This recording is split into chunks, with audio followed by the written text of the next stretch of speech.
Hello, doctors. I am Dr. Donald Ozello of Championship Chiropractic in Las Vegas, Nevada. I will be demonstrating a chiropractic extremity adjustment for the fibula. Disclaimer alert. This is a video for doctors of chiropractic to learn and improve their extremity adjusting technique. This is also a video for students of chiropractic to learn their extremity adjusting technique. If you are not a doctor of chiropractic, please do not attempt this procedure. If you are a patient, please do not let anyone who is not a doctor of chiropractic or a student who is learning to become a doctor of chiropractic to perform this technique on you.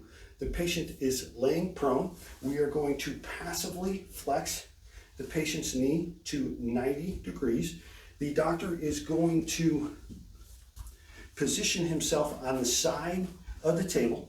We are going to place the patient's anterior ankle on our shoulder. The doctor is going to interlace their fingers and then contact the back of the patient's calf. We're going to take tissue slack from medial to lateral, and then the thrust is going to be going from posterior to anterior.